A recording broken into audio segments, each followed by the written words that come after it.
অন্যায় অবিচার। মিঠুন চক্রবর্তীর সুপারহিট বাংলা ছবি।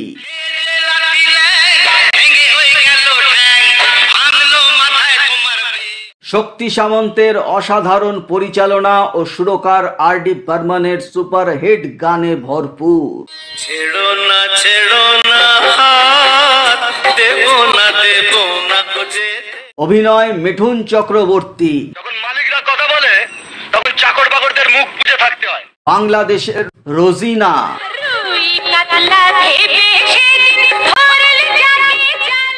উৎপল দত্ত।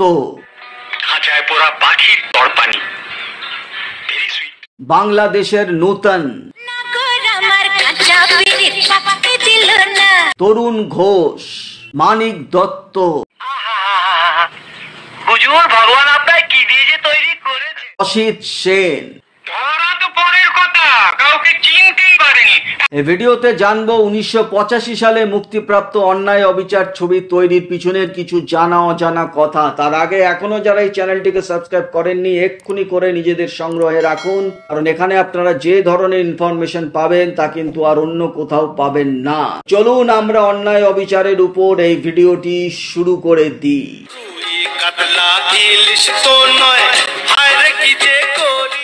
ভারত বাংলাদেশের যৌথ প্রযোজনায় ছবিটি তৈরি হয়েছিল। সেই মতো ভারতের শিল্পী যেমন মিঠুন চক্রবর্তী, উৎপল দত্ত, তরুণ ঘোষ, অসিত সেন ও বাংলাদেশের শিল্পী রোজিনা, নূতন ও অন্যান্যদের নিয়ে ছবিটি তৈরি হয়েছিল এবং একই সঙ্গে ছবিটি ভারত ও বাংলাদেশে মুক্তি পেয়েছিল। এই ছবিটি হিন্দিতেও ডাব করে রিলিজ করা হয়।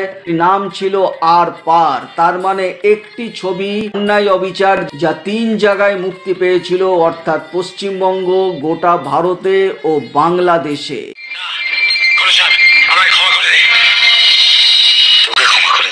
ছবিটির প্রথমে নাম ছিল জোয়ার ভাটা, পরে নাম পাল্টে রাখা হয় অন্যায় অবিচার। উৎপল দত্ত শক্তি সামন্তকে অন্যায় অবিচার নামটা সাজেস্ট করেছিলেন, কারণ ছবির নায়ক ঘনশ্যামের সঙ্গে অন্যায় এবং অবিচার যা হয়ে চলেছে প্রতিনিয়ত, তা গল্পের কাহিনী সেই অনুযায়ী এই নামটি ভালো যায়। কিন্তু শক্তি সামন্ত গল্পের নায়কের জীবনের যে জোয়ার ভাটার মতো ওঠাপড়া চলছে, সেটাকে ভেবেই ছবির নাম জোয়ার ভাটা রেখেছিলেন। কিন্তু উৎপল দত্তের দেওয়া এই নামটি বেশ মনে ধরে শক্তি সামন্তের এবং তিনি জোয়ার ভাটা নামটি পাল্টে রাখেন অন্যায় অবিচার। তোমারও জবাব নেই জানো, মেয়ে ছেলে দেখলেই খবর নিতে ইচ্ছে করে, তাই এই ছবির শুটিং এ মিঠুন চক্রবর্তী প্রায় মরতে বসেছিলেন। ঘটনাটি ছিল এরকম: বাংলাদেশের শুটিং চলাকালীন একদিন মিঠুনের ইচ্ছা হলো লুচি ও আলুর দম খাবেন, সেই মতো ব্যবস্থাও করা হয়।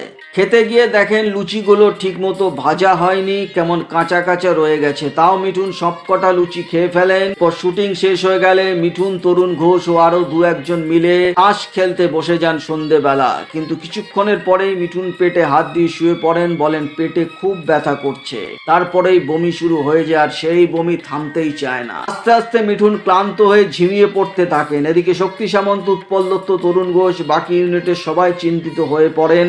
যেখানে শুটিংটা হচ্ছিল সেই জায়গাটি ছিল বরিশালের কুয়াকাটা গ্রাম। আশপাশে কোনো ডাক্তার নেই, নদীর ধারে কয়েকটি ঘর নিয়ে সবাই থাকছিলেন। তো এইদিকে মিঠুনের যে অবস্থা খারাপ হতে চলতে থাকে, শক্তি সামন্ত ইউনিটের মেম্বারদের বলেন যে যেখান থেকে পারো একটা ডাক্তার ইমিডিয়েট নিয়ে এসো।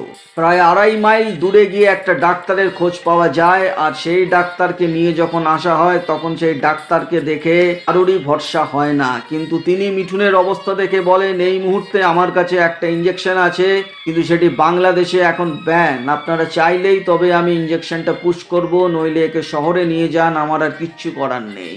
এই কথা শুনে সবাই মুখ চাওয়াচাই করতে থাকে। একটা ব্যান ওষুধ কি করে একটা মানুষকে দেওয়া যায়? এদিকে মিঠুন তখন নির্জীব হয়ে পড়েছে। শেষে শক্তি সামন্ত বলেন, আপনি ওই ওষুধটাই ওকে দিন, এছাড়া আমি তো আর কোনো উপায় দেখছি না। ডাক্তারবাবু মিঠুন চক্রবর্তীকে ওই ব্যান ইঞ্জেকশনটাই দিয়ে চলে যান।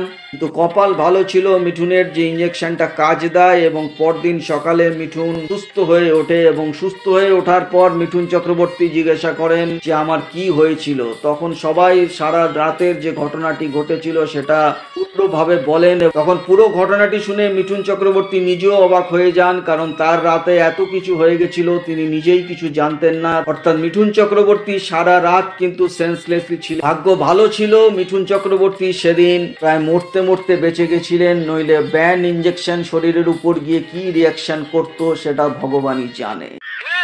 আসবো।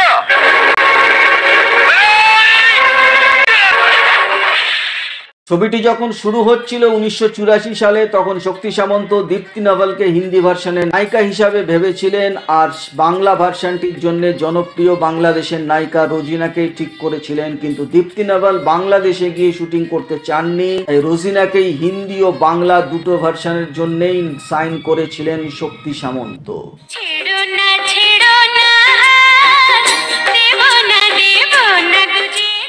1985 সালের 18 অক্টোবর দুর্গাপুজোর সময় রূপবাণী অরুণা ভারতীতে মুক্তি পেয়েছিল অন্যায় অবিচার। ছবিটি প্রবল জনপ্রিয় হয়েছিল, গোল্ডেন জুবলি করেছিল ছবিটি, মানে 50 সপ্তাহ ধরে চলেছিল বক্স অফিসে। ছবিটিকে ব্লকবাস্টার হিট ঘোষণা করা হয়েছিল। বিশেষ করে মফস্বলে এই ছবিটির ব্যবসা ছিল দেখবার মতো, সেখানে এক একটা হলে 30 সপ্তাহ ধরে ছবিটি চলেছিল, যাকে বলে ছবিটিকে হল থেকে নামানোই যায়নি এবং 30 সপ্তাহে ছবিটি লাগাতার হাউসফুল গেছে। তো রমরমিয়ে ব্যবসা করেছিল অন্যায় অবিচার ছবিটি। আজও এই ছবিটি তেমনই জনপ্রিয় আছে, যেরকম আগে ছিল। উৎপল দত্তের অসাধারণ অভিনয় প্রধান সম্পদ ছিল, ওই রকম কমেডি আর ভিলেনের মিশেলে যে অভিনয় তিনি করেছিলেন এই ছবিটি তার প্রধান আকর্ষণ হয়ে ওঠে, এবং সঙ্গে অবশ্যই আর ডি বর্মনের সুপারহিট গান ছিল, এবং মিঠুন চক্রবর্তী সেই সময় যে ইমেজ ছিল অ্যাকশন এবং নাচের পূর্ণভাবে ব্যবহার করেছিলেন শক্তি সামন্ত। তো জমজমাট পয়সা বসুল ছবি ছিল অন্যায় অবিচার। তো এই ছিল অন্যায় অবিচারের উপর একটি ভিডিও। আশা করি ভিডিওটা আপনাদের ভালো লেগেছে। ভালো লাগলে একটা লাইক অবশ্যই করে দেবেন। চ্যানেলটিকে সাবস্ক্রাইব করতে একদম ভুলবেন না, কারণ এখানে আপনারা যে ধরনের ইনফরমেশন পাবেন তা কিন্তু আর অন্য কোথাও পাবেন না। তো দেখা হচ্ছে পরের ভিডিওতে, নতুন কোনো ভিডিও নিয়ে আবার আপনাদের সামনে হাজির হয়ে যাব। ততক্ষণে আপনারা সবাই ভালো থাকুন, সুস্থ থাকুন। নমস্কার।